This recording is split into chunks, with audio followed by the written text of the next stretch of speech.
Okay, it's 6 past, so let's get started. Welcome to day 3 of Missing Semester. Today we're going to be covering development environment and tools, and we actually have a huge number of subtopics we're planning to pack into a single lecture.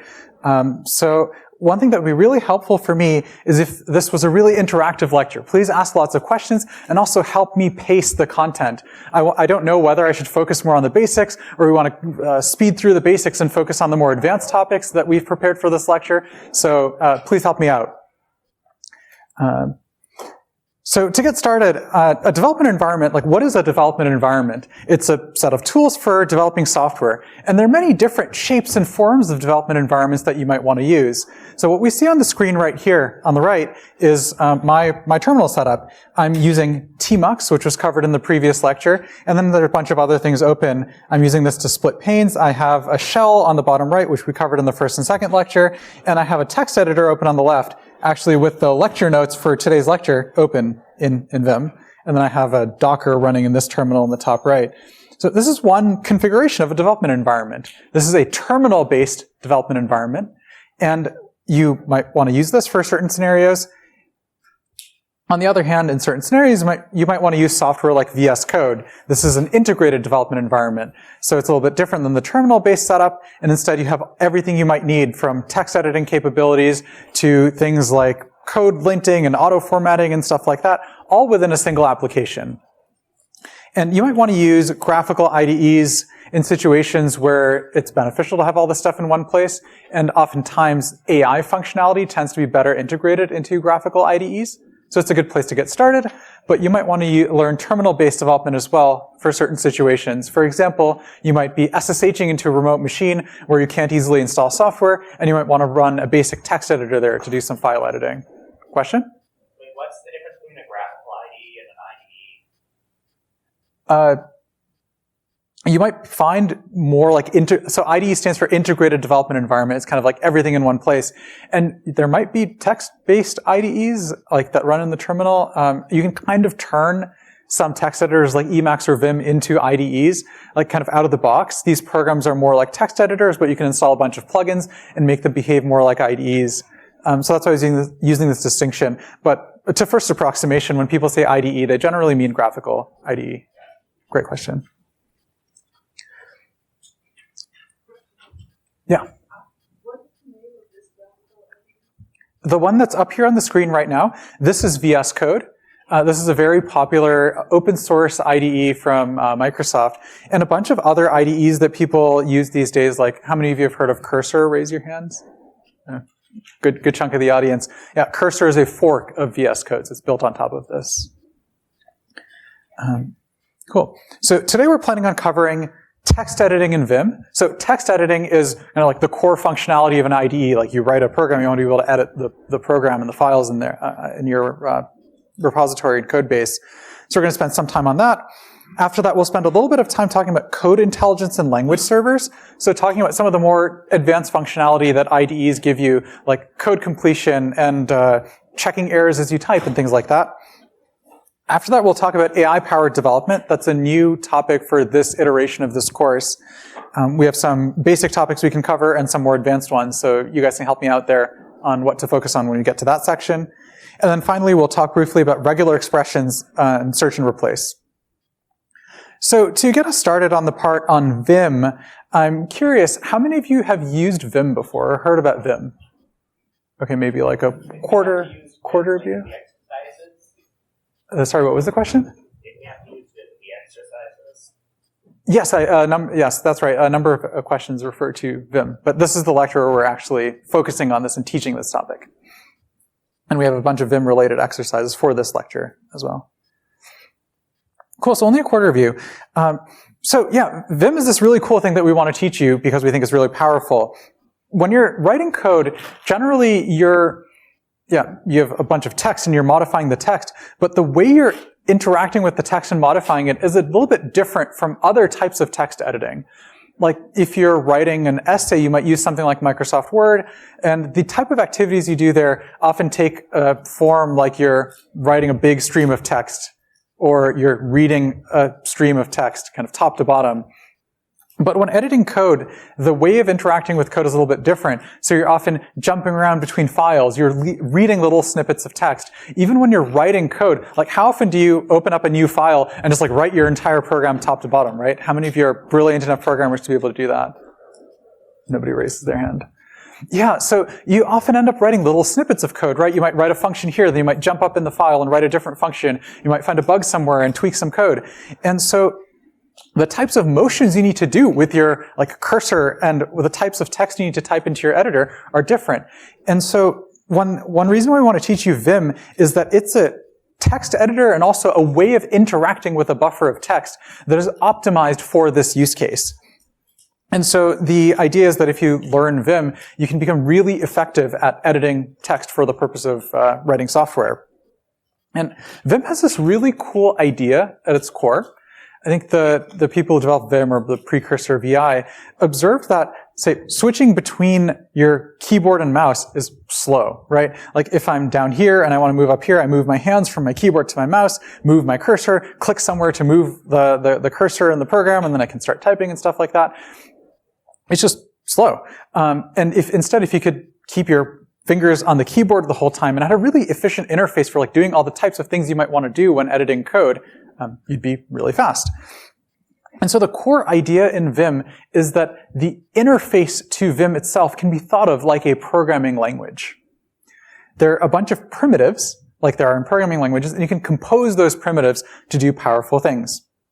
So for example, I'll just give you like a brief overview of this, and we'll actually go through in more detail all the different functionalities in Vim. Like in Vim, if I want to move my cursor down, you see my cursor here? Is that big enough for everybody? So I'm going to move the cursor down. For example, the J key moves the cursor down. I also have this keycaster thing running so you can see what keys I type. So you see that thing at the bottom. So if I press like J, it moves the cursor down. But if I want to move my cursor down by 10 positions, I can type 10J, and I jump down by 10 lines. There are all these other things too, like just to give you a brief exposition of some of the functionality, if I want to find the next close bracket character, I can type F close bracket, and my cursor jumps over here. If I type percent, it jumps to the matching bracket. If I want to change the contents inside the parentheses that follow here, I can do CI open parentheses, and it deletes the contents there, and I can start typing in here. All right.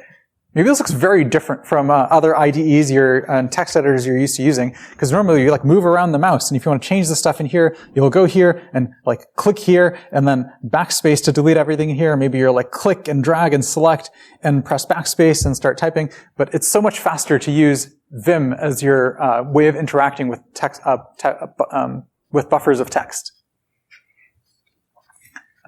Any questions so far? So Vim is what we call a modal editor. How many of you have used modal editors before? Nobody, except John. So in a modal editor, there are different operating modes for doing different classes of things. And so in Vim, there's a mode called normal mode. That's kind of the default mode, the one you start out in, and you'll end up spending a lot of time in there. And then there are different modes optimized for doing different activities. So there's another mode called insert mode. And in insert mode, you can insert and add text. There's ways to switch between the modes. So you can get from normal mode to insert mode by pressing the I key. Vim has all these key bindings that are named in kind of convenient ways, so you can remember them. So like I gets you into insert. If you press the escape key, you can get back from insert mode into normal mode. So we have normal mode for doing a bunch of stuff, which I'll show you later. We have insert mode, where Vim kind of turns into any other text editor that you might have used. Like when you press a key, it just gets like typed into the text buffer. There's replace mode that you can get into by pressing capital R, that lets you replace text, like overwrite text. There's visual modes. There's visual, like plain visual mode, visual line mode, and visual block mode for selecting blocks, like chunks of text, for selecting lines or blocks of text. So you press V to get into plain mode, Shift V, so capital V big V to get into line mode, and Control V to get into visual block mode, and that lets you select blocks of text. And then there's command mode for running commands that you can get into with colon. Okay, so there are a bunch of modes for doing different types of activities. And to show you a little bit about what these... Everything is a command, right? So you don't. So if you want to close JIM, you press command and then you type WQ. That's the quick command, right? Yes. So the question is close a command? And yes, in Vim, close is a command. So right now I'm in normal mode. Here, if I make this a little bit bigger, we'll see I have my Vim set up so it shows me the mode in the bottom left.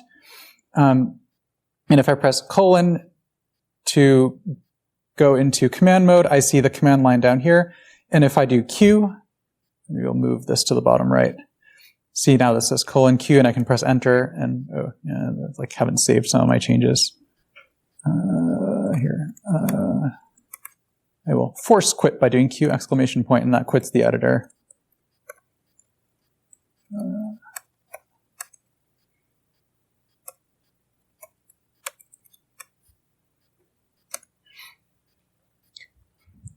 Also, even if you're not using the Vim software itself, Vim is such a powerful idea that a lot of other pieces of software support Vim key bindings. So if you're using an IDE like Visual Studio Code, this thing I was showing here before, or if you're using even Emacs, which is a different command line text editor, a lot of these programs support Vim mode key bindings. The shell that we covered in the previous two lectures, like Z shell and Bash, also support Vim mode key bindings.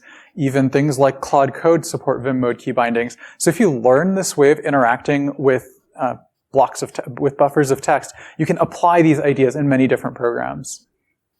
And in the previous iteration of this class, we actually focused on like Vim, the software in particular. In this iteration of the class, we're focusing on the core ideas in Vim and like the key bindings that are kind of common between Vim, and like the Visual Studio Code implementation of Vim and all that. So you can carry over these ideas anywhere else.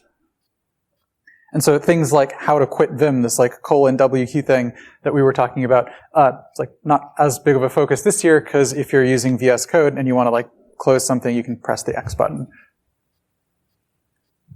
Any questions so far? Yeah. What's that for block code? Control V, and this is all in the lecture notes for today as well. So we talked about modes. Let's briefly talk about normal mode and insert mode. So if you're just starting out using Vim, before you start using all the sophisticated functionality, you can kind of sort of start using it like any other text editor, you know, by relying on normal mode and insert mode. So in normal mode, you can't actually change anything, but if you press I, it puts you into insert mode, and if I type some text now, like if I type like A, B, C, D, that just inserts the text into the buffer. It kind of behaves like any other editor might. And you can use things like the arrow keys to move around, or if you're using Vim configured appropriately, or something like Visual Studio Code, you can use your mouse to move around, and you can keep typing text, and so on. So this is kind of reverting Vim into a standard text editor as a starting point. But if you use Vim in that way, you're not really taking advantage of its sophisticated functionalities. So really what you want to do is make use of Vim's interface being a programming language for efficiently moving around your buffer and for efficiently editing the text in there. And for that, you have to make more use of the other modes, not just insert mode. So in particular, we're going to focus on normal mode. So within normal mode, there are key bindings for doing different classes of things.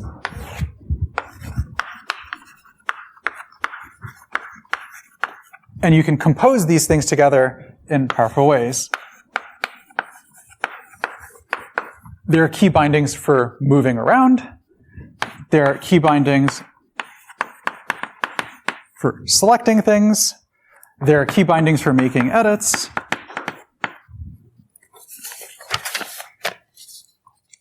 And there are other things that you can use, like counts.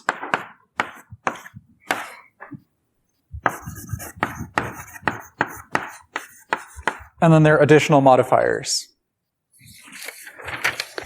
And so let's go through a couple of the key bindings. And don't worry about memorizing these right now. Like, you can look through the lecture notes where we link to a bunch of resources that you can use to actually get to a point where you memorize these key bindings. Focus more on the core idea of how you can compose these things to do things really efficiently, as opposed to like a baseline method you might use of like moving your hand from the keyboard to the mouse and moving your cursor around and clicking around and stuff like that. So to move around, some of the basic movement commands, if I want to move my cursor up, down, left, or right, I can use the arrow keys. So if I press like down, down, down, I go down by lines. If I go up by lines, and so on. Vim also binds the H, J, K, and L keys to the basic directions, so you don't need to move your hands from the home row. Save that little bit of time. So for example, if I press H, you see my cursor moves to the left. If I press L, my cursor moves to the right. If I press J, it goes down by one line. If I press K, it goes up by one line. There are all these other key bindings, like if I press W, my cursor moves forward by one word at a time. So if my cursor is here and I want to go to integrations, I press W, W, W. If I press B, it goes to the beginning of the word. So B, B, B. Notice that these key bindings are mnemonics. So W for word, B for back, or beginning. 0 goes to the beginning of the line. The $sign goes to the end of the line. H goes to the top of the screen. M goes to the middle. This is like too small to demonstrate this. M goes to the middle of the screen. Capital L goes to the bottom of the screen. Control D scrolls down. Control U scrolls up. GG goes to the top of the line. Capital G goes to the bottom of the line. If I type in colon followed by a line number like 1, 2, 3 and press enter, I go to the line number. Percent finds a matching character, like it goes to this close bracket. Percent again goes to this open bracket. If I press F in a character, it finds the next version of the character. If I press T in a character, already we're seeing some composition. Like if I press F and B, it finds the next B from here. So from here to here is the next B. If I press F and W, it finds the next W, and so on. Are these ideas making sense? Again, don't worry about memorizing the specific key bindings. I'm going through these fast on purpose, so you're not focused on that. Okay, so there's some keys for moving around. There's another special one, slash, for searching. So if I press slash and type like fizz, for example, and press enter, I see that my cursor jumps to the first match. Now we can briefly talk about selection. There are these visual modes we talked about, which you can get to by pressing various types of V's, like V, capital V, and Control V. So you can use this to select blocks of text. So if I press V here to go into visual mode, which I see indicated down here, press E, E, E. So you're seeing I'm in visual mode using the movement commands to move my cursor around. If I press like W, it'll go to the beginning of the next word and select this block of text. Capital V selects lines rather than individual spans. So if I press like J, for example, I select the next line and so on. Control V lets me select rectangular blocks of things. This might be a little bit different than what you can do in the editor you're currently using. Now for actual edits, we talked about insert mode, which kind of reverts Vim, insert mode indicated down here, reverts Vim back into a mode where if you type, it just goes directly into the buffer. But there are these other commands for doing various types of edits as well. For example, if you're in normal mode and you press O, it creates a new line below. So that's making an edit to the buffer, but also puts you into insert mode. U for undo. If I press capital O, that opens a line above where I currently am in normal mode and puts me into insert mode. These edit commands we're talking about also compose with movement commands. So if my cursor is here, for example, and I want to delete this word, I can do D for delete, and then this command takes in a movement, kind of as an argument, and deletes a word. Or if I want to delete the line below this, I can do like DJ. Oh, whoops. Delete this and the line below it, I can do DJ, and it's like move down and delete everything that's included there. U is undo. Yeah. And then there are also counts. So I can... worth mentioning that you can do things like 5U to undo 5 times. Yes. All of the... It's not just movements and edits, but also any command. Yeah. John points out that, yeah, we're getting to counts next, and you can combine these counts with other commands to do the thing that number of times. And so if you want to for example, move forward 5 words, you can do, like here, I'll move the cursor here and do 5W. And it's like, do W 5 times. And so yeah, we can also do like 5U and do undo 5 times. And then there are also modifiers to change the meaning of certain like nouns or like things in Vim. And so there are modifiers like I, which means inside, and A, which means around. So like if my cursor is here and I want to change the thing inside the parentheses, like this is a link in Markdown, maybe I realize this is the wrong link, I can do C for change, that's a edit command, I for inside, which is a modifier, C, I, and then parentheses, which is the noun, like the thing I want to change the contents inside of. So you saw like C, I, open parentheses. Oh, that shows up as Shift 9. That's kind of annoying. C, I, open parentheses, deletes the contents of the parentheses I'm currently in and puts me into insert mode so I can replace that link with something else. So for example, like if you're writing some code and you want to change the argument to a function, if you do C, I, open parentheses, that's a very quick way of doing that. Right? If you were to compare this to how you might do this in a standard IDE, like maybe move your hand from the keyboard to the mouse, like go over here, like click and drag on this, and then like press backspace and start typing in, right? So again, I've gone through this kind of fast. The idea is to expose you to these general concepts. Like there are these different types of things like movements and selection and edits and counts and modifiers. And then when you learn all of them, you can combine them together to do editing really fast.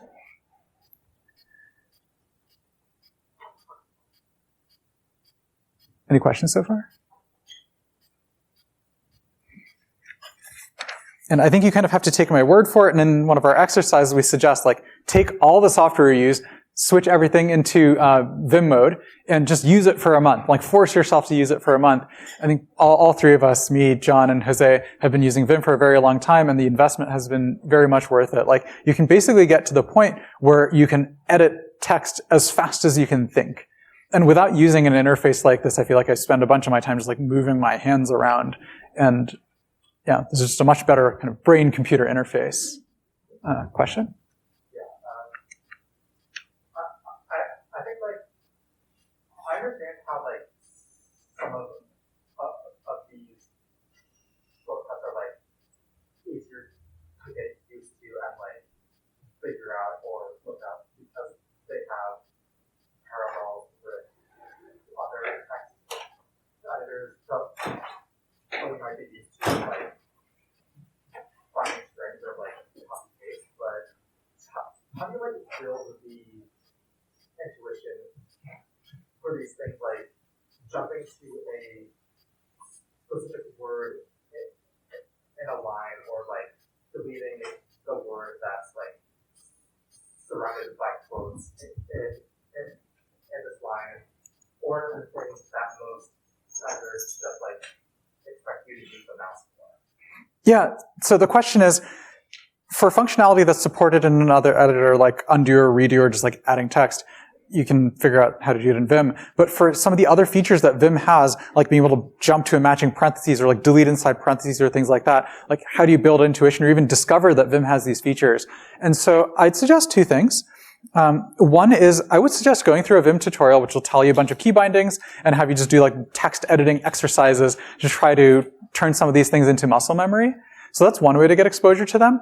And then the other is just use Vim and kind of keep in mind whenever you're using your text editor, if you're doing something that seems kind of repetitive and annoying, there's probably a better way to do it. And you can Google it or ask an LLM and it'll probably tell you how to do it. Or if not, like post in the Discord for the class and we'll help you out. And I think that's a great principle to keep in mind as a programmer. Like some of the best programmers are very lazy people. If you're spending a bunch of time like communicating to your computer how you want text to be edited, like, there's probably a better way that other people have figured out and set up for you.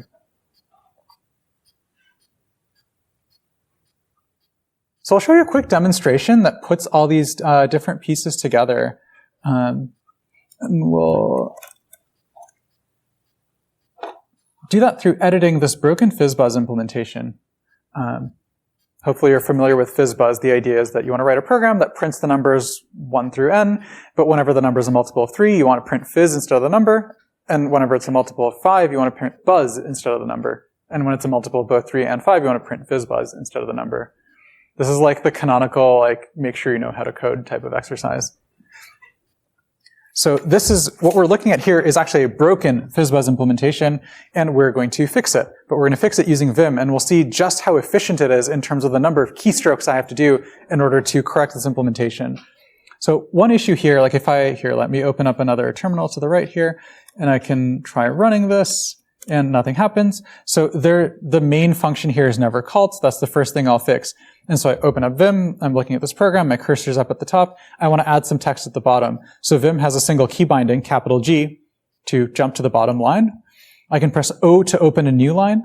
I have some Python support in here, so it's auto-indenting because it thinks I want to keep typing in main, but I'll press backspace, and then I can type in some code. I'm in insert mode here. Don't worry about the actual code if you don't know Python. This aspect is not important. So I went into insert mode by pressing I, typed in a bunch of text, and then pressed escape to get back into normal mode. So I've made my first edit.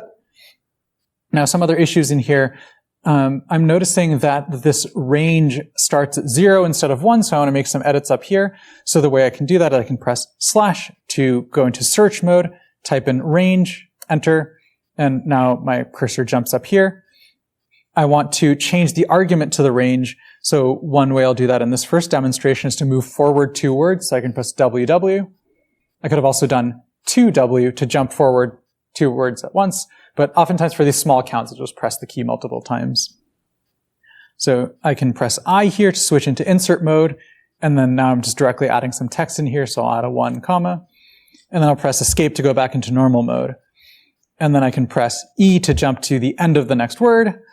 A to start appending text. So this moves the cursor 1 character and puts me into insert mode. And you'll notice that Vim has all these specialized key bindings that like kind of overlap with each other. Like I could have had my cursor here and pressed L to just move the cursor 1 character to the right, and then press I to go into insert mode. But it saves 1 whole keystroke, or 50% of the typing, if I press A, right? And these things will just become muscle memory after you use this for a bit and save you a bunch of keystrokes. So I'm in insert mode, which again we see at the bottom. I type in whatever code I want to type in, press escape to go back into normal mode. And so I've made my next edit. And here you're seeing this general pattern of when we're editing code using Vim, oftentimes we're kind of sitting in insert mode and then going around and doing things. We're sitting in normal mode, going around and doing things. When we want to make an edit, we will jump into insert mode, tweak some text, and then jump back into normal mode, which is the default place you'll spend most of your time. And one other small change I'll make to this program. Okay, so I notice this is printing fizz for multiples of 3 and 5. So I want to change that second one. So I can do :6 to jump to line number 6. Here I'll switch on proper line numbers on the left. And then I can do, my cursor's over here. I can do CI double quotes.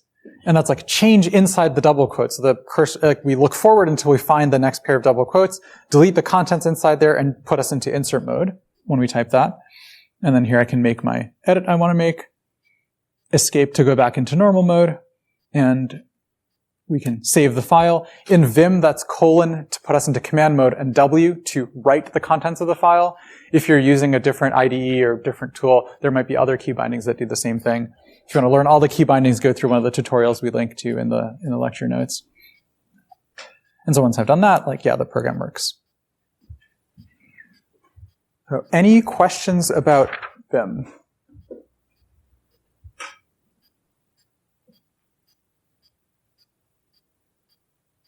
Great. Yeah, so the exercises in today's notes will share some pointers on how you can actually build the muscle memory to use this very powerful piece of software. Cool, so moving right along to our next topic, let's briefly talk about more sophisticated editor functionality, and in particular, language servers. That's a little bit mixed up. Here we go. Language servers. Yeah, so for this part, we will look at Visual Studio Code, this other editor I was talking about, or this other IDE I was talking about, because I have more stuff set up in here. So oftentimes, IDEs offer a bunch of programming language specific support, like automatically formatting your code and automatically checking for errors as you type and stuff like that. But the way that's implemented is that the IDE doesn't build in all that functionality itself for like every programming language you might possibly use. There's a protocol where an IDE can talk to something called a language server.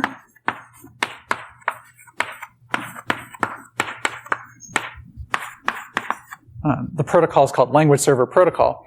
And it can talk to this language server, which will provide the language-specific support. So one party can build an IDE and implement one side of this LSP protocol, and then other parties can implement the language server and this side of the LSP protocol, and then they can just interop, right? So you turn an M times N problem into an M plus N problem, is the idea there. And so if you're using an IDE, you should set up the IDE so it has all the proper support for the programming language you're using. And we have some links to examples in the lecture notes, and generally you can just like Google it, like how do you get whatever Go support set up for Visual Studio Code and get things working. And just to motivate setting up some of the support, I'll briefly show you what language servers enable, maybe in the context of a different repository. So again, I'm just showing you a random repository you don't need to be familiar with. I'm just going to highlight some of the functionalities that language servers in particular enable. So one of the things they do is code completion.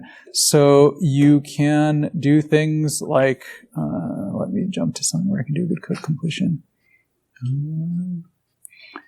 Like if I do, here's a object, and if I do dot, I will see like all of the fields that it has and all the methods that are defined on this object, right? So you kind of have this like inline code completion and also some amount of documentation. Yeah, so you also get inline documentation. I think for this example, I don't have too much, any doc strings for these things. But if I had doc strings for these, actually maybe I do. Whoops. Or you can just take my word for it. For these different fields defined on the struct, you would see like the doc string for that particular field just inline here.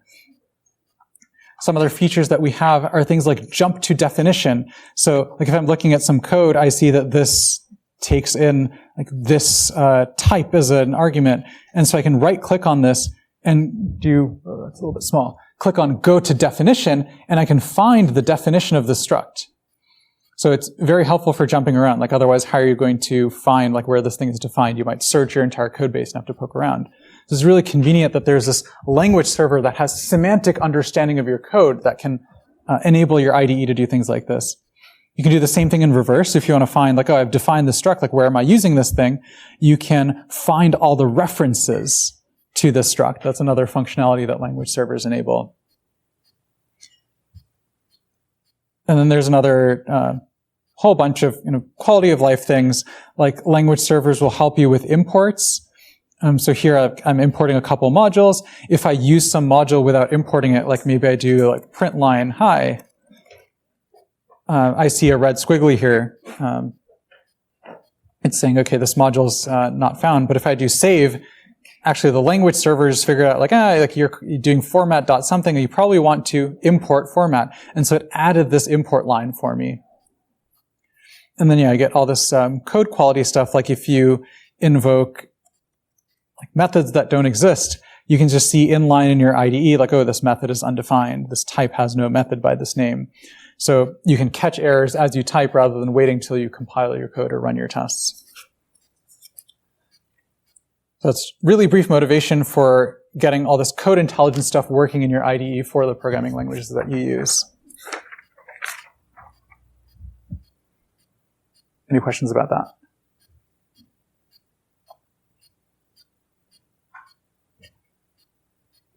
Cool. Let's move on to the next topic then, AI-powered development. And I think in some ways this was the hardest topic to prepare because I'm really not sure what background everybody has in terms of using these tools. So we can actually start with a little bit of Q&A. So who here has used AI tools like AI Autocomplete, Inline Chat, or coding agents? So not counting like ChatGPT or just LLMs that are standalone, but things that are specifically designed for interfacing with code. Raise your hands. Oh, okay. Only about like 20% of the room. Cool, so we can focus more on the fundamentals here, and then the lecture notes talk about a whole bunch of advanced stuff too. Cool. So yeah, a little bit of background here.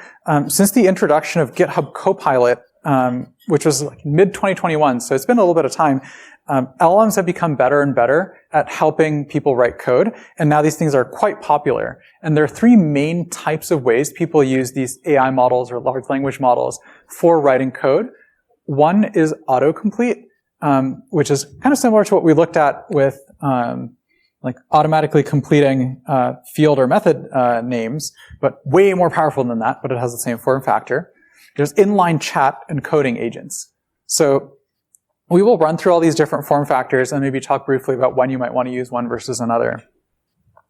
So if you use an IDE with AI integration, so something like Visual Studio Code with GitHub Copilot or Cursor or any of a number of like 100 pieces of software that are out there these days, you will have functionality that gives you really smart autocomplete. And so let's go through a demonstration of this in the context of, let's take an example where we're writing a script to download the contents of these lecture notes and extract all the links from there. Like this is the task we want to do. Like let's write some code to do this with the help of AI. Okay, so we might have some prior knowledge about how to build this, or like maybe we're fully capable of writing this code ourselves from scratch, but the AI can speed us up. So one of the things we might want to do, like writing this code in Python, is import a library for doing HTTP requests. And wow, we're already seeing here the autocomplete. So the AI is suggesting, yeah, you imported a library for doing stuff with HTTP requests. Like one of the things you might want to do is write a function that downloads a file. But let's ignore that and just start typing. Let's say I want to call my function download contents, not download file, and take in a URL that's a string and give me back a string. Question? Did you install any extensions for Python, like just so I can follow along? In order, like, did you do any of the AI plugins like Codex or anything? Yes, so I'm using, in this demonstration, I'm using Visual Studio Code with GitHub Copilot. Yeah, and in the lecture notes, we have a section on recommended software that'll link to a bunch of these things. So which one are you using? GitHub Copilot here. Follow along. Yeah, but I think to first approximation, we don't want to make strong recommendations for particular pieces of software here or teach you how to use particular pieces of software. It's more the underlying concepts. And these are common between all the things. Like if you do this, what I'm doing here in Cursor, it will work like exactly the same. So we see like I can start writing some code and the AI model actually auto-completes past my cursor. So it's suggesting this snippet of text that's shown in this like slightly grayed out color.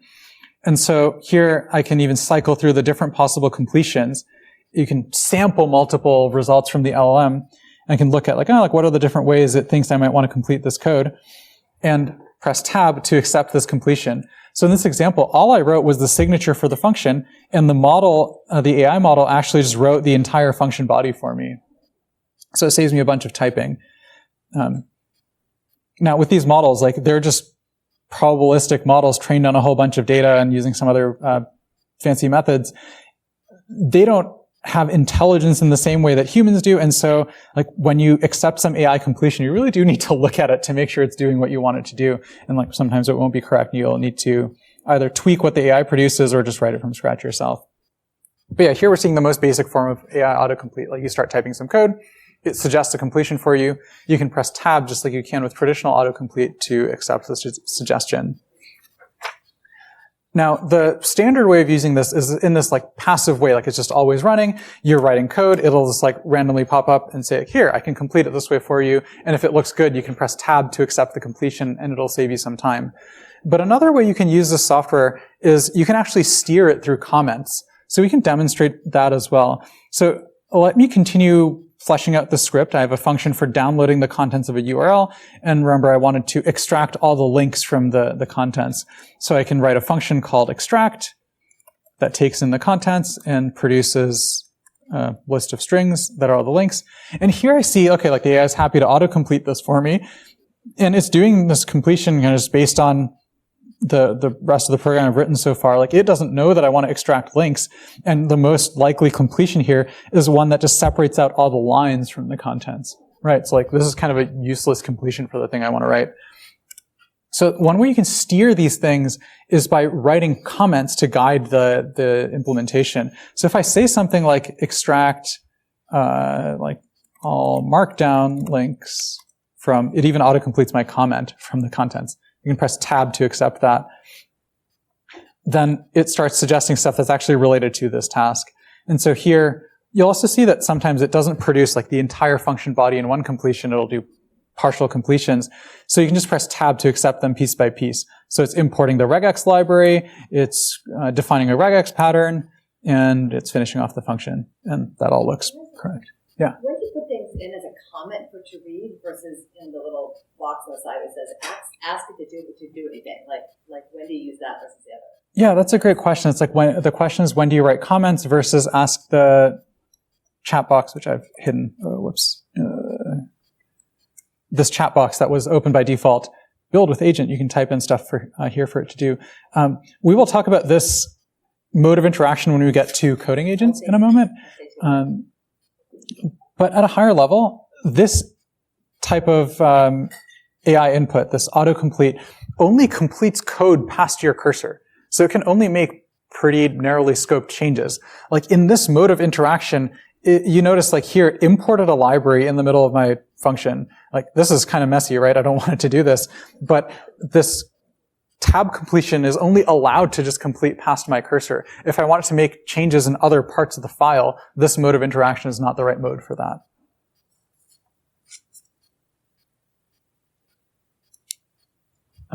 Any other questions? Yeah, and so here I just wanted to demonstrate how you can steer the AI by typing in code comments. In practice, you probably wouldn't want to do this. You would want to be even more descriptive in how you write this function. Like if I called this function, here, let me just get rid of all that. If I called this function extract links, and I even steered this through a doc string, oh, this is not useful. If I was like, like extract all links from the given markdown document, and like arguments, like the contents, and returns the list of extracted links.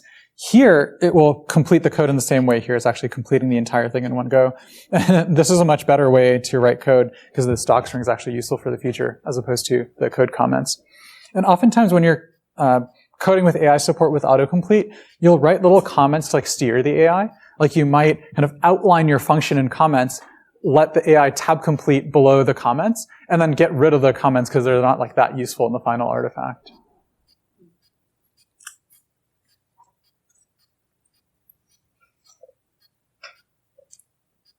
Okay, so this is one mode of interaction. A different mode of interaction is something called inline chat. And what that lets you do is it lets you select a cursor position or a line or a block of text, and then give direct input to the AI to guide it to modify that in some way. And so suppose I've written a little bit of code here, and I say, like, oh, I'm using this library here, but this is actually a third-party library, and it'd be kind of nice if this script I'm writing didn't have external dependencies. So one thing I can do is I can select this block of text, and going back to the earlier part on Vim, I have Vim bindings enabled in VS Code, so I can do Shift-V to switch to visual line mode, and then press J a couple times to select this block of text. Anyway, I can press in Visual Studio Code with GitHub Copilot, the binding is Control-I or Command-I to bring up this inline chat thing. So I've selected a block of text, and now I can steer the AI in a particular direction. So I can say, like, don't use third-party libraries, and press Enter. And we'll see that the AI proposes a bunch of edits to our code. Here we'll see diffs, so the red and green is deleted and added stuff, respectively. And it was able to modify the code that's already there, right? So already we're seeing that this is a bit different from completing past the cursor. Here we're editing what's already there. And I can review these edits. They all look reasonable to me. And so I can keep the AI suggested changes. And so that's the inline chat mode of interaction. Any questions? How did you get into the second mode? Like what? In this editor, the binding was Command-I after I've selected something. Or just at a cursor position. Like if I press Command-I, it pops up with this. You hit Command-I and then you put it Yeah. there. And you can select any bit and hit Command-I? Yeah, that's right. Is one word. You can select anything and press Command-I. And it's like, in the context of the selection, do the thing I am typing. And what if it needs more than what you selected in order to do what you're saying? Like, and be like, oh, you actually forgot to, you need the next line in order to do whatever you're asking. Yeah, so it depends a little bit on the implementation. We can demonstrate that here. Like, I have my cursor position here, and I will say, move this import outside. And it'll actually, yeah. So in this implementation, it can only, well, all right, that didn't really do anything useful. In this implementation, it's only changing stuff in the selection I gave it. This is a pretty new and wide open area, and other editors, I think, have their inline chat set up so that the thing can make changes in other places. But this is still kind of designed to be like here, like here's a block of stuff, like change this in a certain way. It depends upon which AI thing you imported, or It depends on the tool you're using. whatever it's called.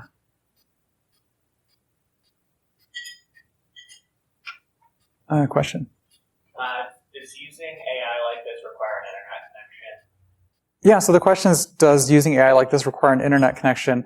And like for the most part, yes. The AI models that these tools are using are very large models that are require sophisticated hardware to run inference on in any reasonably performant way. Like some of these models are like trillion parameter models. You need a huge amount of memory and like fancy GPUs to be able to run these. There are local models that you can use that are much smaller and less capable and can run on your laptop. But then, yeah, they just don't work quite as well as the higher capacity models. Would those smaller models also use up your battery really quickly? Yeah, the question is, will they use up your battery really quickly? And yeah, like they're still doing a lot of computation, so they'll use your battery up relatively quickly.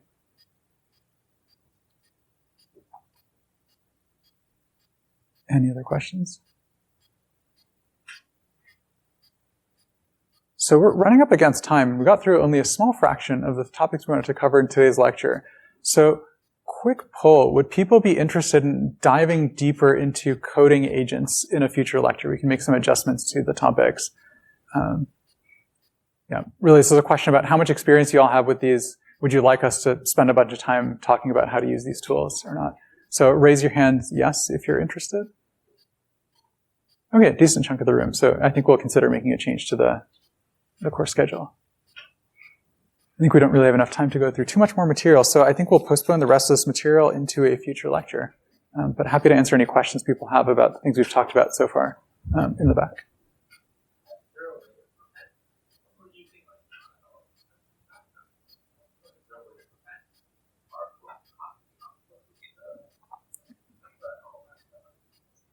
Yeah, so the question is about privacy. Like, is there a way to prevent our code from being uploaded to the cloud when we use these AI-powered tools? And like, yes, with an asterisk. So some of these tools, you can go into the configuration and toggle a bunch of settings that will be like off by default. That'll say that you want additional privacy, like the provider will not retain a copy of your code and will not retain a copy of the prompts you send into these tools and things like that. You are trusting them to do that.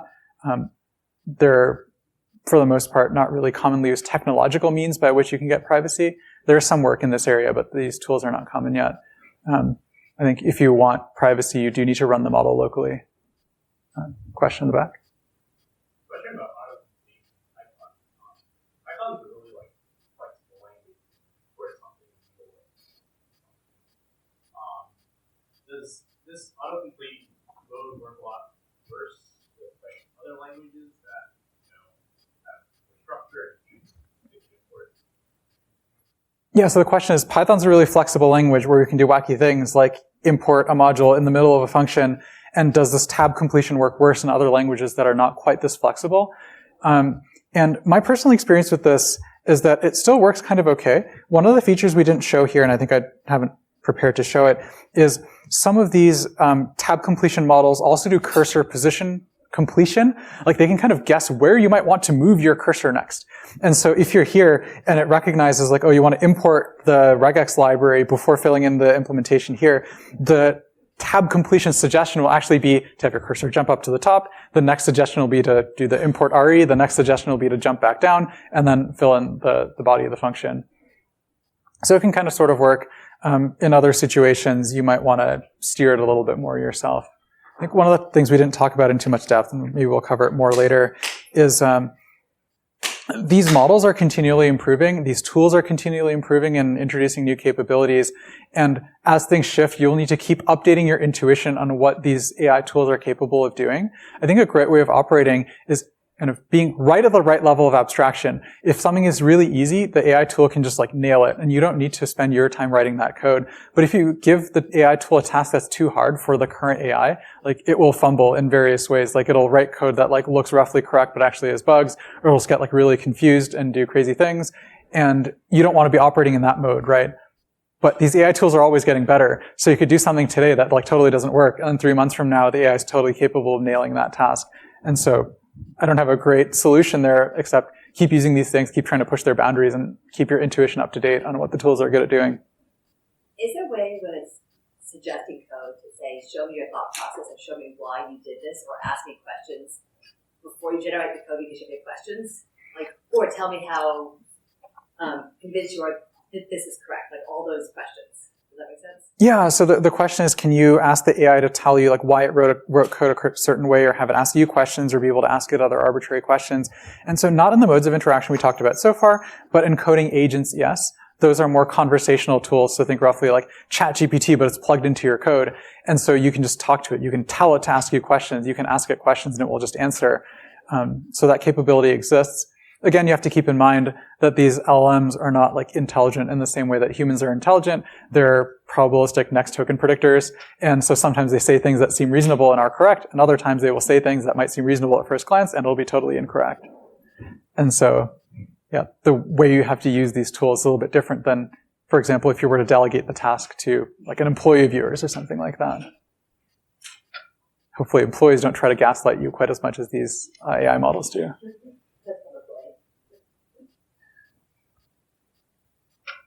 Any other questions? Cool. Then let's wrap up here, and we will make some tweaks to the schedule online, and then see you all tomorrow.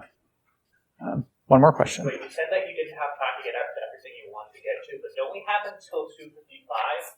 We do have the room booked until then. Actually, we could just keep going. I think we posted the classes an hour long, but Because if you wanted to cover more stuff, you could. yeah, I will only do so if there's a big enough audience. Otherwise, we will revisit it later. Anybody else want to stay till 3? I think let's just stick to the schedule. I'm happy to answer questions, but we'll cover the new topics tomorrow or the day after. What would you replace?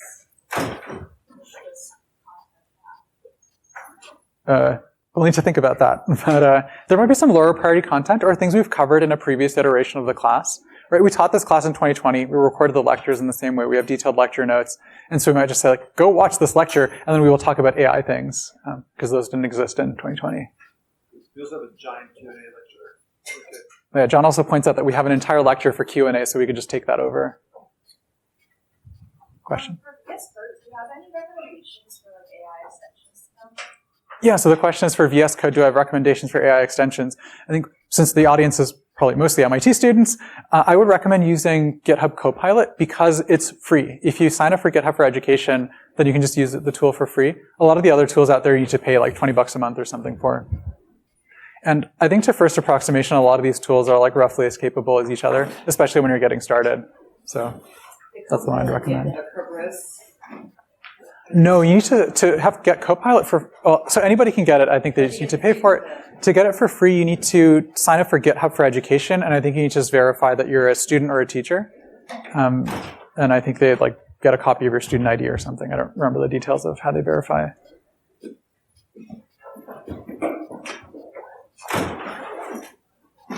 Thank you.